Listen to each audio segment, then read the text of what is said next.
Bonjour à tous et bienvenue à l'envers du décor. On est super excités aujourd'hui d'avoir un des artistes les plus endiablés de la Terre. Voici Merci François les gars. Allieu. Merci beaucoup. Salut à tous. Merci. Ravi d'être à l'endroit du décor parce que ici on a un très beau décor quand même. Et sur l'envers du décor. Et merci d'avoir accepté notre invitation. Avec plaisir, merci les gars à vous. Merci beaucoup d'avoir accepté notre invitation.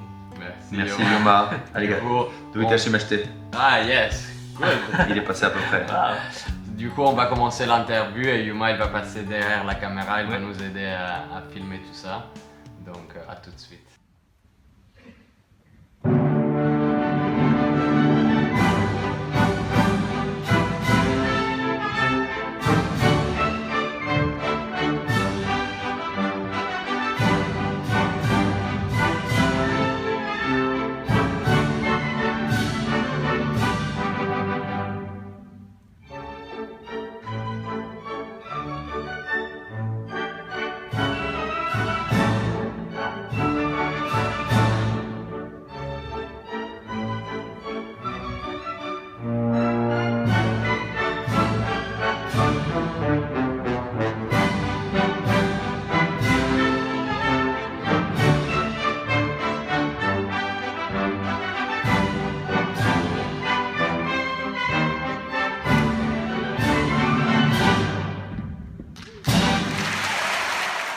Bon, on est ici aujourd'hui du coup pour parler de comment réaliser ses rêves. Et la première question que je voulais te poser, François, c'est quels étaient tes rêves d'enfance? Eh ben, mes rêves d'enfance, c'était les rêves d'un hypersensible finalement. C'était de vivre tout ce que je ne vivais pas au quotidien. Moi j'ai eu la chance d'avoir une vie formidable, des parents qui m'ont beaucoup aimé. Mais j'avais une vie très plate, très répétitive comme tous les enfants. On va à l'école, on fait un peu de sport et ça se répétait, ça se répétait.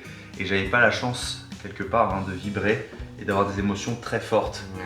Et très bizarrement, et j'en parle dans le bouquin, il y a des instants où j'enviais presque les enfants qui vivaient un divorce ou un drame parce que je me dis, mais déjà on leur porte de l'attention et puis qu'est-ce que ça fait de ressentir ça? Moi aussi j'ai envie de vivre Moi, ils ça. ont un truc Exactement. excitant, presque excitant, même si. Tout à fait, ouais. Et ça paraît un peu incongru. Et moi, ce qui me faisait vibrer, c'était initialement de regarder les Yamakasi à la télé, de voir Jean-Claude Van Damme, de voir les Marvel, les super-héros, en fait, des vies hors normes et de vibrer, en fait. C'était ça qui m'inspirait, ouais. Génial. Est-ce que tu crois qu'il y a une différence entre un rêve et un objectif? Oui, je pense qu'il y a une différence, et on va jouer sur les termes. Je pense que d'abord, il y a le rêve et ensuite il y a l'objectif. Un rêve, dans un premier temps, pour moi, c'est et c'est ce qu'on perd beaucoup et c'est ce que je m'efforce à transmettre dans mes conférences, c'est vraiment le moment où on peut s'octroyer un peu de calme, même si on a des enfants, même si on a des obligations, c'est d'essayer de se prendre 1 à 2 minutes tout seul de temps en temps et de rêver et de faire le point avec soi. Et ça, c'est un truc qu'on a quand on est enfant, on dit ah bah tiens, je vais aller sur la lune. Et là, on a la doxa, la norme qui va nous dire non mais attends, calme-toi et tout. Et ces voix-là, en fait, il faut vraiment essayer de ne pas les écouter et de laisser ce rêve émerger. Ça va permettre une vision claire. Et après, il y a l'objectif. L'objectif, c'est quand on aura défini plus clairement ce qu'on a envie de faire. Typiquement, je vais prendre mon exemple, peut-être notre exemple. Ah bah moi je suis tombé amoureux de la danse grâce à Patrick Dupont. Je me suis dit, moi je veux devenir Patrick Dupont. Et l'objectif c'est donc Patrick Dupont, il fait quoi? Il est danseur étoile. Donc je me suis dit objectif danseur étoile. Et quand on a un objectif, souvent il y a le plan qui se décline ensuite. Alors qu'un rêve, ça va plus être un parfum, des senteurs, des choses floues, de dire bah, j'aime bien écrire, j'aime bien jouer, j'aime bien danser, j'aime bien. Et ça, c'est un rêve de dire bah, j'aimerais bien faire tout ça. Et c'est peut-être pas forcément très précis. C'est moins théorique. Je crois. Je crois que c'est un peu plus. Si on devait prendre une image, c'est un nuage. Le rêve, c'est un nuage. L'objectif, c'est écrit sur un papier. Il y a comme des étapes à suivre. Pour atteindre l'objectif. L'objectif, c'est vraiment, je pense, le dernier stade, mais disons que c'est, on peut l'exprimer de façon très courte, très concise, un objectif. Alors qu'un rêve, c'est de dire ah je rêverais vivre ça quoi. Je pense que c'est un peu plus flou, en tout cas moi c'est comme ça que je le perçois. Du coup, quelles sont pour toi, François, les qualités clés qu'une personne doit avoir pour réaliser ses rêves? Alors je pourrais pas donner de conseils, mais je vais le prendre je vais l'appliquer à ce dont je rêvais. Je dirais que la première chose, c'est avoir une vision claire et un petit peu candide et naïve, comme on disait au début. Moi quand j'étais enfant, je me disais bon bah je vais devenir danseur étoile, et donc tout le monde me disait oui bon t'es mignon mais d'abord fais bien tes études. Et en fait c'est le pouvoir de la foi, c'est la capacité de savoir que des choses qui n'existent pas vont arriver. Et ça c'est avoir une vision claire, et ça faut jamais le perdre, il faut pas se laisser décourager par l'extérieur. D'ailleurs, c'est le deuxième point que je voulais dire. Attention au qu'en dira-t-on. L'avis des autres, ça peut être intéressant pour les personnes qui vont nous encourager, les personnes qui vont être très bienveillantes envers nous, c'est presque les pires. Nos parents, nos amours, ils peuvent nous dire non mais tu vas pas faire ça, parce qu'en fait ils vont projeter leur peur sur nous par amour, et ça faut surtout chasser. Et donc attention de pas trop écouter. Par protection. Par protection, exactement. Et puis je dirais, bon, ça c'est la clé la plus standard, mais c'est la plus douloureuse, c'est la rigueur, la répétition. Tu le sais, hein, et moi aussi, voilà, c'est le geste qu'on appliquera. Each day, work, work, work. Discipline. Ouais, voilà. Et alors une petite clé aussi que j'ai apprise avec la course, parce que j'ai couru un marathon donc il n'y a pas longtemps, et les entraînements ils sont vraiment, il y a des moments où on a, comme en danse, il y a des moments où on n'a pas envie de s'entraîner, c'est difficile. Il y a un truc que j'ai remarqué, c'est mon coach qui me disait ça, il me dit parfois je vois, parce qu'il me traquait avec ma montre connectée, il me disait je vois que tu t'arrêtes en fait. Et après tu fais un moment où tu t'arrêtes, tu t'en peux plus, tu te poses. Et en fait il m'a dit non, moi je veux que tu cours tout le temps, et même si tu es fatigué pour récupérer, tu cours mais tout doucement. Et en fait je me suis dit mais c'est une super philosophie, parce que déjà je l'ai pratiqué, je me suis dit ça permet de récupérer mais de continuer à avancer, donc de gagner en entraînement. Et la philosophie que j'en ai tirée, c'est important de toujours avancer, et quand on peut plus, de ralentir mais pas de s'arrêter. Ralentir et pas s'arrêter. Voilà. C'est un très bon conseil, c'est vrai. C'est vrai Et que des fois, même quand on est triste, on a peut-être la tendance à tout arrêter de notre vie et que tout s'arrête. Ouais. Peut-être que des fois, il faut juste se forcer à continuer un tout petit peu, même si c'est dur. Mais très doucement. J'en peux plus, mais vas-y, je me force un Et peu. de récupérer avec autre chose, c'est exactement, qu'on fasse nous une tâche en danse, tu vois, par exemple, quand on va travailler un grand ballet et tout ça, et on va être épuisé, il y a des jours de se dire bon vas-y, je fais que cette première partie à fond, le reste je marque, je fais un peu doucement et je refais le manège. Et moi je sais que j'ai jamais fait ça. Je sais pas si toi c'est ça aussi, Yuma, mais généralement nous on se dit allez go, on fait à fond, parce que c'est notre culture en fait. Et parfois je crois que c'est très sain de faire sa tâche, de se déconcentrer, même si les gens disent non, il faut rester focus. Quand on peut plus, et vraiment qu'on peut plus, je pense que c'est pas grave de prendre un bouquin, de regarder quelque chose, de lire sur le sujet, de faire autre chose qui va être beaucoup plus calme, mais de continuer à avancer de façon paisible. Et souvent c'est de là que naissent la créativité, les bonnes idées.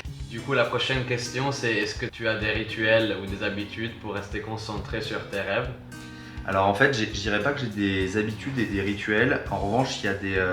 si avant un spectacle, je vais aller m'échauffer, je vais faire les mêmes choses, ça c'est évident. Mais je dirais surtout que j'ai des moteurs en fait précis pour continuer à avancer. J'imagine que tu me poses la question pour... ça s'adresse à toutes les personnes quand tu as un petit coup de mou et que tu n'as plus très envie de continuer. En fait, moi ce que je fais, c'est par exemple, je vais activer, il y a un levier pour moi qui marche super bien, c'est le levier de la peur. Dès que j'active la peur, ça fonctionne super bien. Par exemple, je pense à mon seul en scène. En gros, ce spectacle, il y a des jours où j'avais pas forcément envie d'écrire et j'étais plus à l'opéra. C'était une période d'entre-deux. Et je m'imaginais, je me suis dit, mais ta seule sortie, si tu fais pas ce seul en scène, c'est de retourner dans un endroit, alors qui est formidable, mais où moi j'étais plus épanoui.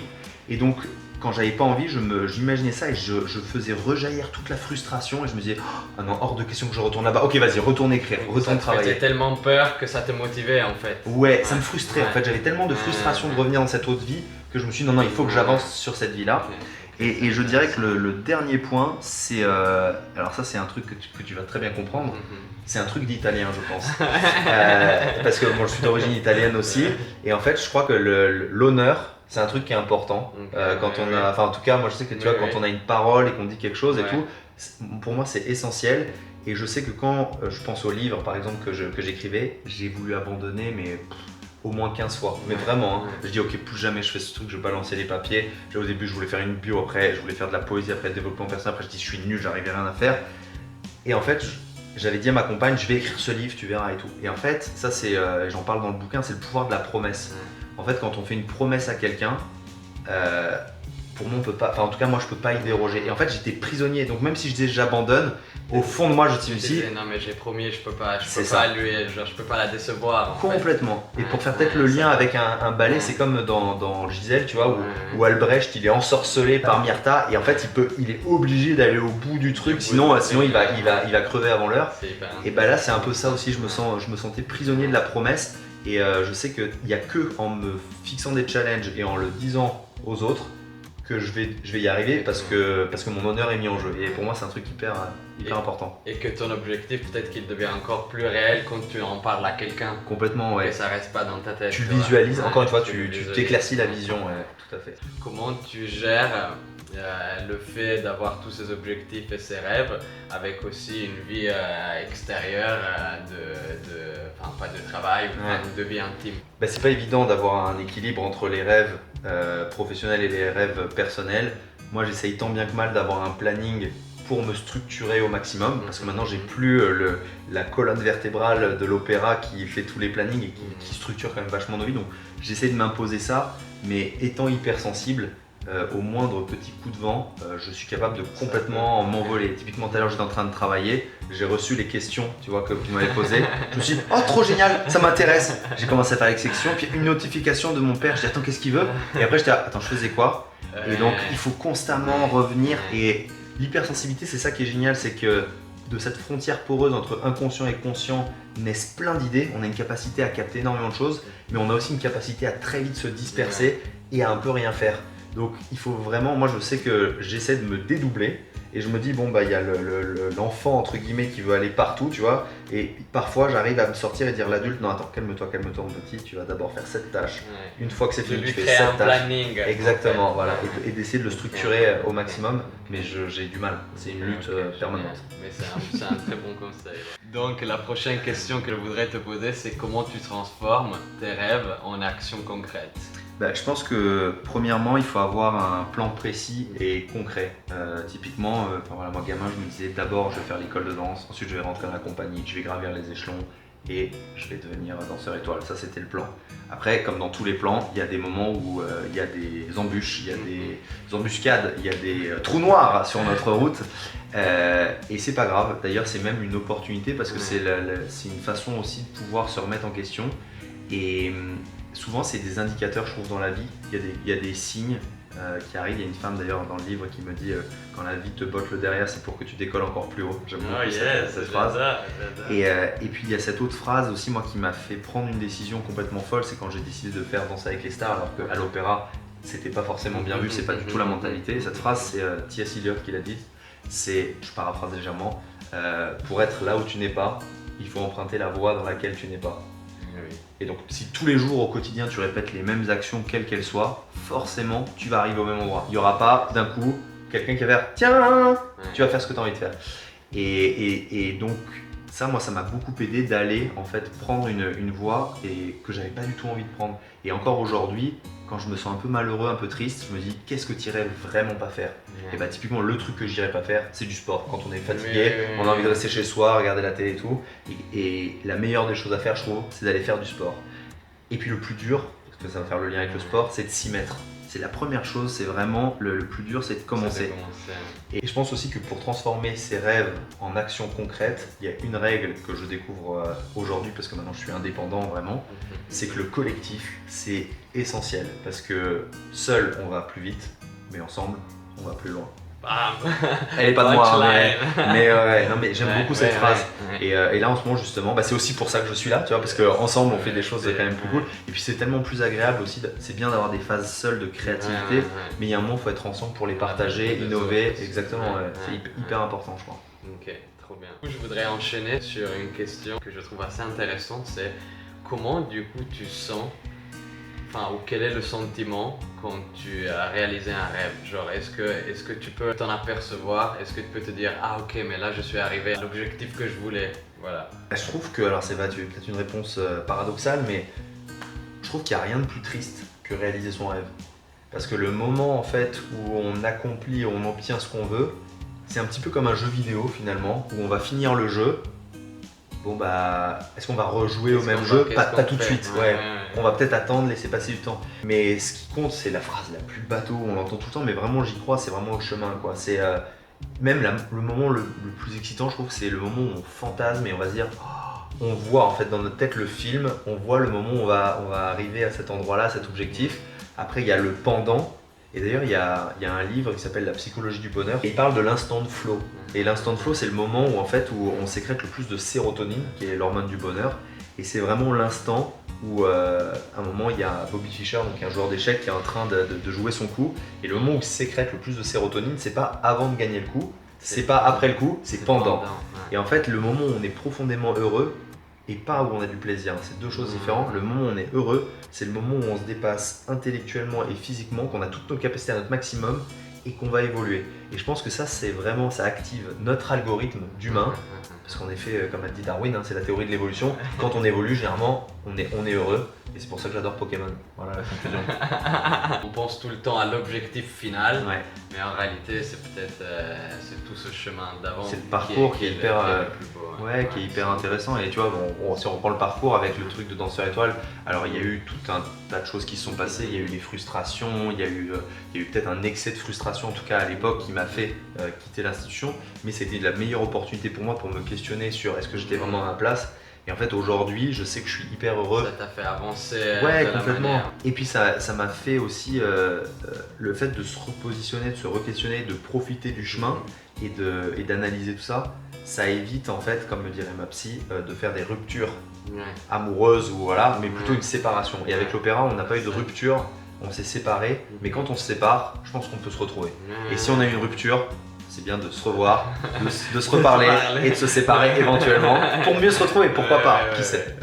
Ok, trop bien. Donc la prochaine question, c'est est-ce que réaliser un rêve, à ton avis, change la perspective que tu as de ta vie ou la perception que tu as de toi-même? Ben, je pense que c'est un peu les deux, pour être honnête.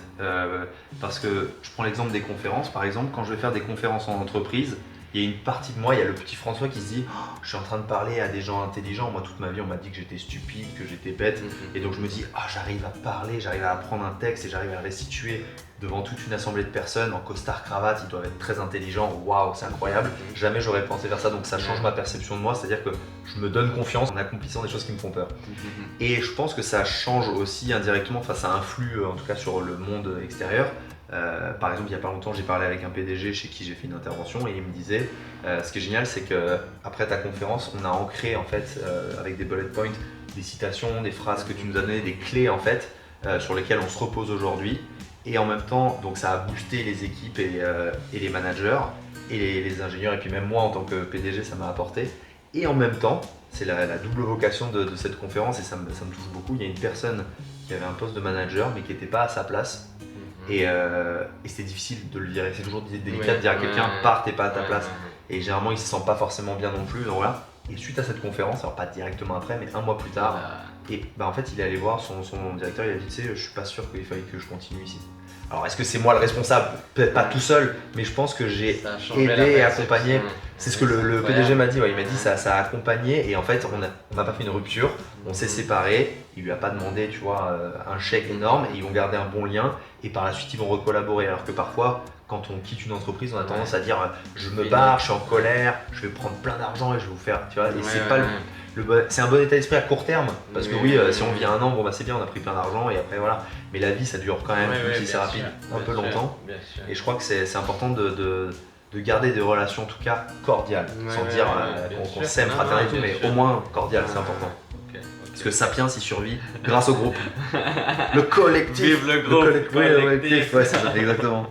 Et du coup, si tu devrais donner un conseil à quelqu'un qui a peur d'échouer, ça serait lequel? Bah, je lui dirais que le plus amer nectar à avaler dans une vie, c'est celui du regret. Il n'y a rien de pire que regretter.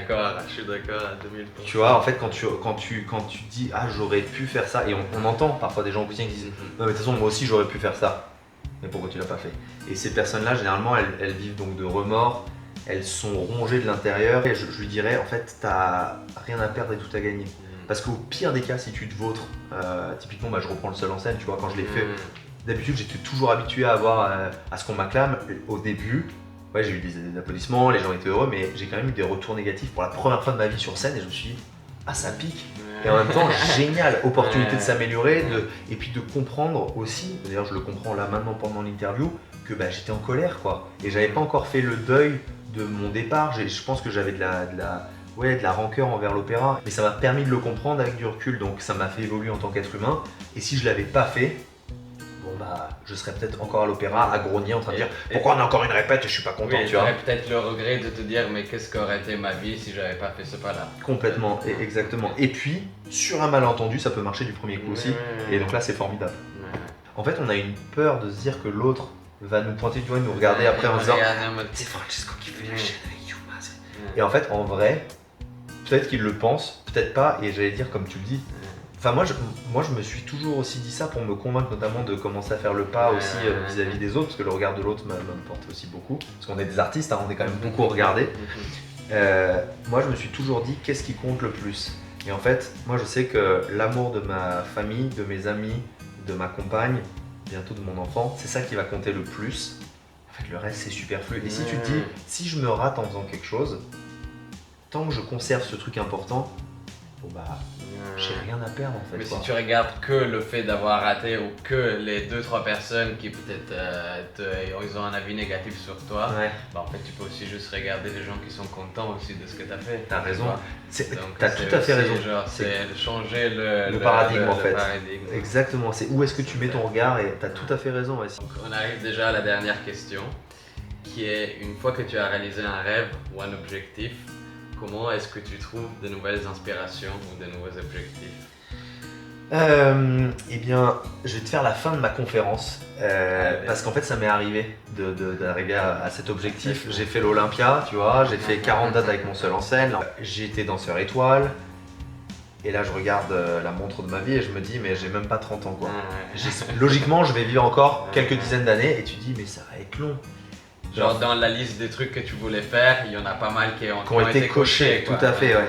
Et il y a ce moment et ce défi où en fait il faut se réinventer. Parce qu'en fait si on se réinvente pas, on finit par croupir, on finit par stagner et comme l'eau qui stagne, on sait ce qui se passe, ça pue comme dirait Michael. Et il a raison. Donc en fait ce que je m'applique en tout cas aujourd'hui et qui fait que j'arrive à rester épanoui, c'est que, et on fait un petit clin d'œil à Inoxtag qu'on taguera parce qu'on a envie que cette vidéo elle soit vue un max de fois.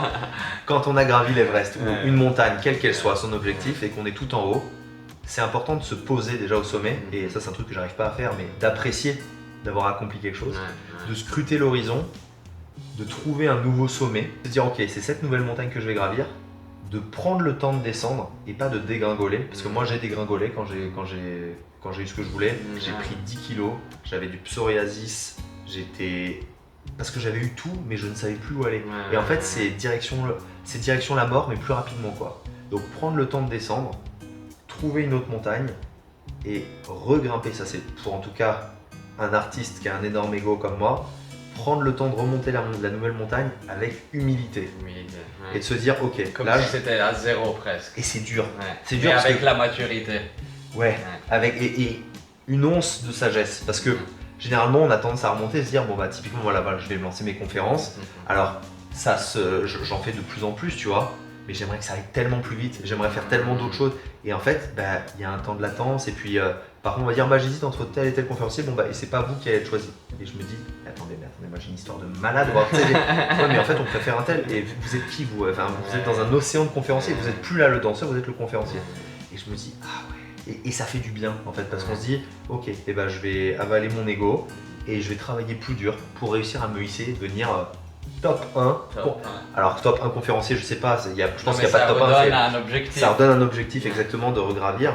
Et là aujourd'hui, je sais que, moi les objectifs que je m'étais fixés après l'opéra qui m'ont vachement stimulé, le fait de courir un marathon parce que je me sentais incapable de le faire et j'ai réussi à le faire. Donc honnêtement, on peut tous y arriver, voilà, vraiment.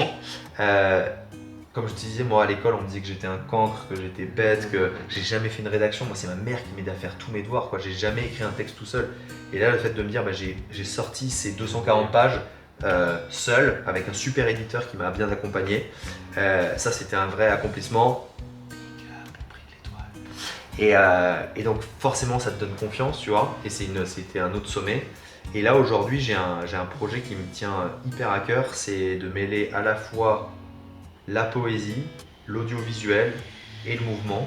Et je me suis dit, bon c'est quand même plus de 20 ans de ma vie la danse. Et je me suis dit tiens mais qu'est-ce qui te manque? Et je trouve qu'on pourrait se détendre aussi, mais en traitant des thématiques peut-être plus actuelles pour donner un peu plus de sens. Qu'il y ait une poésie constructive avec du sens et qui fasse que quand on sort du ballet, c'est un objectif, hein, je dis pas que je vais y arriver, mais voilà, comme je t'ai dit, pour avoir de la promesse, je le dis et comme ça, après, t'es un peu vous allez. C'est le fait de se dire en sortant d'une œuvre visuelle ou enfin audiovisuelle ou en spectacle, théâtre vivant, c'est de se dire tiens, en fait, ok, ça m'a diverti, c'était beau, c'était joli, j'ai aimé la musique, mais que je l'ai compris de façon consciente ou inconsciente par un biais subliminal, et bah ça m'a fait réfléchir en fait. Et je dis pas que ça va faire changer la vie de quelqu'un, c'est hyper prétentieux, mais de dire peut-être je vais être une des petites pierres à l'édifice d'un raisonnement qui va contribuer à une personne à peut-être encore plus s'épanouir ou à se séparer de quelqu'un ou alors à changer de vision sur un point de vue qui l'a empêché d'avancer. Et je trouve que c'est hyper salvateur et ça te remplit de reconnaissance quand tu te dis tiens, t'as un témoignage par exemple, et ça nous est tous arrivé déjà, je pense aux personnes qui travaillent dans le milieu médical et qui nous disent moi je bosse comme un malade, je suis infirmier et tout, et en fait d'être venu par exemple à l'opéra, d'être venu voir ce spectacle, c'était une bulle d'oxygène et ça m'a ressourcé, ça m'a rechargé les batteries. Et je me dis quand on est là-dedans, c'est magnifique. C'est génial, c'est génial, c'est génial. Donc voilà, il faut avoir toujours des rêves. Yes. Toujours. Bon, François, merci beaucoup. Merci Fra. On arrive à la fin de cette interview. Ouais. Je suis sûr que ça va être une inspiration pour beaucoup de personnes. Écoute, en tout cas, c'était un plaisir de parler avec toi. Plaisir partagé les gars. Et Yuma derrière la caméra et aussi, Yuma, merci beaucoup. Bah, merci Yuma, merci Fra. Ouais, merci. C'était un plaisir les gars. Donc on vous rappelle que si vous voulez en savoir un peu plus sur la vie de François, il vient de sortir un livre, c'est Le Prix de l'Étoile. Donc vous aurez tous les liens dans la description pour trouver le livre. Et on remercie encore François et j'espère que merci à vous les gars, merci beaucoup. Bonne continuation. Merci les gars. Merci beaucoup. Merci beaucoup. Merci. Au revoir, merci. Au revoir. Ciao l'envers du décor. Ciao, Merci. ciao. Est-ce que tu peux nous faire une petite dédicace Allez, à l'envers du décor? avec plaisir.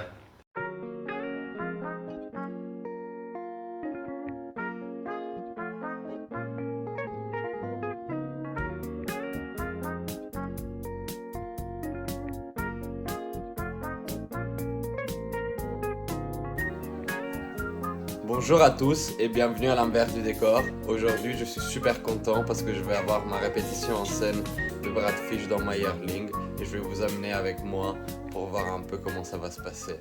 À toutes!